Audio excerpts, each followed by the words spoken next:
Setelah memenangi peperangan antara bulan, makhluk luar angkasa yang awalnya menghuni bulan Fairyverse, satu-satunya bulan yang tersisa telah turun ke planet biru untuk mencari jalan bagi menyelesaikan satu lagi masalah besar yang bakal melanda tanah halaman mereka. Masalah di mana Fairyverse telah ditarik perlahan-lahan ke planet biru kerana graviti planet biru yang asalnya adalah sangat kuat sehingga mampu menarik 6 buah bulan untuk menjadi satelitnya, tapi apabila 5 buah bulan telah tergeser keluar dari orbit mereka, satu-satunya bulan terdekat dengan planet biru iaitu Fairyverse secara logiknya bakal ditarik oleh graviti planet biru sehingga boleh membawa kepada terhempasnya ia ke permukaan planet biru pada masa hadapan. Lunarian dengan ketahanan fizikal yang luar biasa telah berjaya melepasi atmosfera planet biru di waktu manusia dalam keadaan terumbang-ambing menunggu banjir besar surut dan berdoa untuk diselamatkan.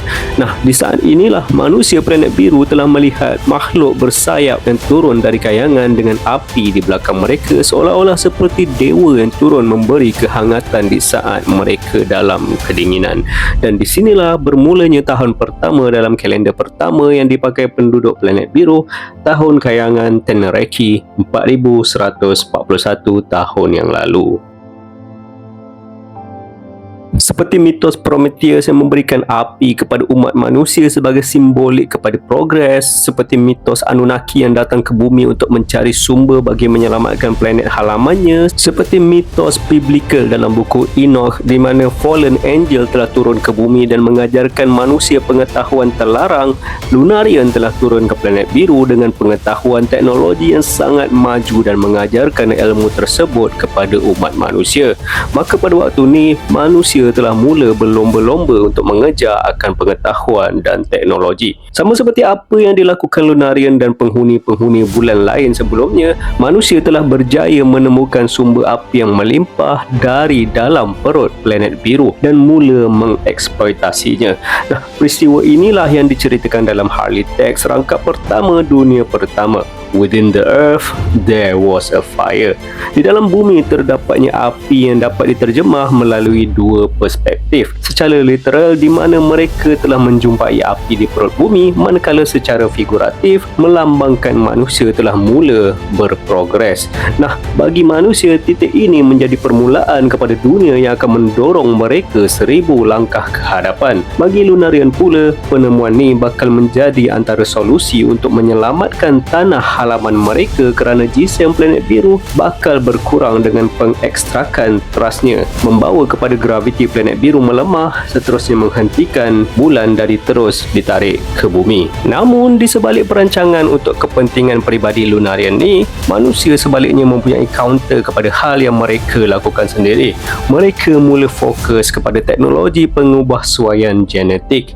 Mereka mula mencipta makhluk-makhluk bersaiz gegasi dengan tujuan untuk menyimbangi jisim yang mereka ambil dari teras bumi lalu memindahkan jisim tersebut melalui jisim makhluk bersaiz raksasa yang dicipta. Yes, dengan kata lain, apa yang mereka ambil, mereka pulangkan semula melalui cara yang berbeza.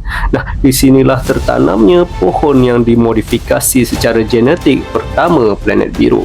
Di sinilah tertanamnya pohon Adam sebagai langkah pertama projek gigantifikasi berskala dunia. Bermula dari Adam, terciptalah suku Ancient Giant, spesies gajah Noitaminoridae, Nidhogg dan macam-macam lagi makhluk bersaiz super raksasa.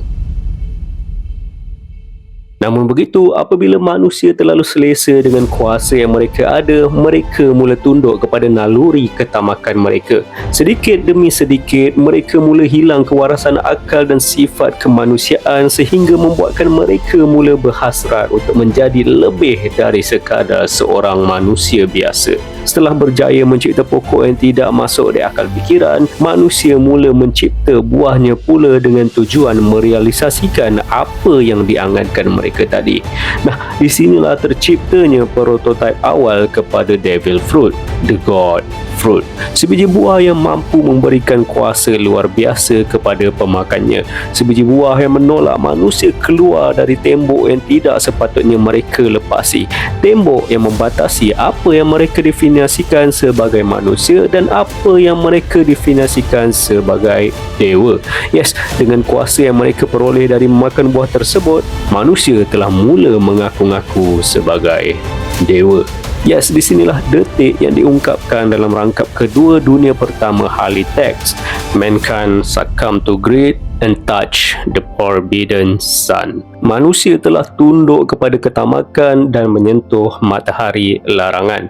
Teknologi yang asalnya digunakan untuk membantu manusia sebaliknya telah menjadi alat yang membawa kepada kehancuran manusia itu sendiri. Kasta di antara mereka yang memakan god fruit dan manusia lainnya mula terbentuk. Manusia mula diperhambakan. Perebutan kuasa mula berlaku di antara dewa-dewa ni dan penjajahan mula tersebar ke serata dunia. Dunia sekali lagi telah menjadi porak-poranda. Namun begitu jelak akan kelakuan dewa yang sepatutnya menggunakan kuasanya untuk membantu umat manusia, seorang wira dengan ideologinya yang bercanggah dari norma telah bangkit untuk menentang tirani para dewa ni tadi. Maka di sinilah lahirnya sosok yang menjadi personifikasi kepada satu daya yang diceritakan dalam pelbagai versi mitologi sebagai penentang para dewa. Entiti yang diidentifikasikan sebagai syaitan. Dengan alasan untuk mengawal dan memulihkan semula planet biru, Nerona Imu telah bangkit dan memakan god fruit yang bermodelkan syaitan itu sendiri, Akuma no Mi. Dengan kuasa yang dimilikinya, Imu telah berjaya menundukkan dewa-dewa yang lain dan meletakkan mereka di bawah naungannya, mengangkat Imu sebagai dewa baru dunia, the Earth God. Demi mengekalkan aturannya, Imu memerintah dunia dengan kuku besi. Walaupun begitu, yang diperhambakan masih lagi diperhambakan, yang menjajah masih lagi menjajah, projek gigantifikasi masih lagi diteruskan, teras bumi masih lagi dijarah. Cuma bezanya, mereka telah mengikat perjanjian di bawah Imu dan tidak boleh melanggar perintahnya sesuai ideologinya bahawa dunia hanya akan bergembira apabila berada di bawah pemerintahannya. Akan tetapi, ideologi tersebut masih sangat membebankan bagi mereka yang diperhambakan. Makanya salah seorang hamba telah bangkit untuk memberontak dan mencuri sebiji god fruit. Dan di sinilah bangkitnya the sun god Nika seperti yang diceritakan pada rangkap ketiga dunia pertama Halifax. The enslaved prayed and the sun god appeared. Yang diperhambakan berdoa dan dewa matahari telah muncul. Nah, Nika tidak seperti Imu yang berfikir secara kompleks untuk mengatur setiap penjuru planet biru. Sebaliknya, hanya berfikir secara simple. Nika hanya menginginkan kebebasan semata-mata. Makanya, secara tidak langsung, Nika telah menentang apa yang selama ini Imu, sang Earth God, telah pertahankan. Raksasa-raksasa dan dewa-dewa yang berada di bawah Imu yang dikira taat kepadanya telah end up mengkhianatinya, malah ramai yang berpihak kepada Nika dan hamba-hamba telah dibebaskan.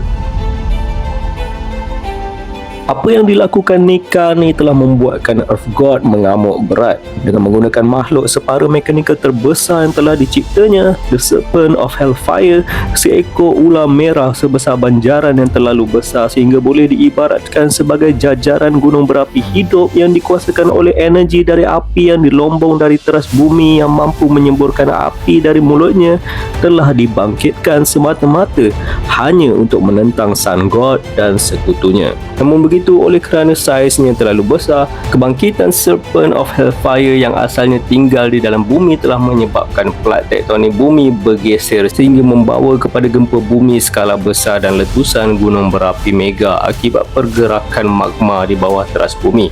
Abu dari gunung-gunung berapi yang meletus telah tersebar luar dan menyelubungi dunia dalam kegelapan, menutup langit planet biru dalam beberapa tahun sehingga merubah iklim dunia, membawa kepada zaman ais mini yang mencerminkan peristiwa tahun terburuk dalam sejarah manusia pada tahun 536, di mana letusan gunung berapi telah menyebabkan sebahagian besar dunia ditutupi oleh abu yang tersebar.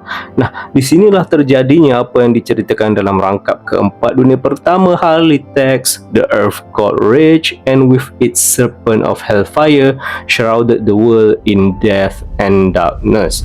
Sang dewa bumi mengamuk dan bersama ular nerakanya telah menyelubungi dunia dengan kematian dan kegelapan. Konflik akhirnya tamat apabila Serpent of Hellfire telah dikalahkan dan bangkainya telah difosilkan menjadi jajaran kontinen terluas planet biru yang kini digelar sebagai The Red lain yang mendapat warna merahnya daripada proses oksidasi selepas lava menyejuk dari badannya. Tanah planet biru yang asalnya terdiri daripada sebuah benua besar yang dikelilingi satu lautan global telah terpisah kepada dua bahagian, the right sea and the left sea, seolah menggambarkan bumi yang dahulunya dikatakan mempunyai sebuah superkontinen dengan gelaran Pangaea dan sebuah lautan yang dikenali dengan nama Pantalasa telah terpecah akibat pergerakan tektonik yang mana menariknya dikatakan menjadi dua superkontinen lebih kecil dengan gelaran Laurasia dan Gondwana. Nah, apa yang terjadi inilah yang telah diceritakan dalam Harley Text dunia pertama rangkap terakhir, and they will never meet, dan mereka tidak akan bertemu, menggambarkan dunia telah terpisah menjadi dua. Jadi apa pendapat korang? Kalau korang ada teori yang menarik atau ingin kongsikan sesuatu, jangan malu-malu untuk like, komen dan subscribe video dan channel ni. Kita jumpa lagi di Laugh Tale.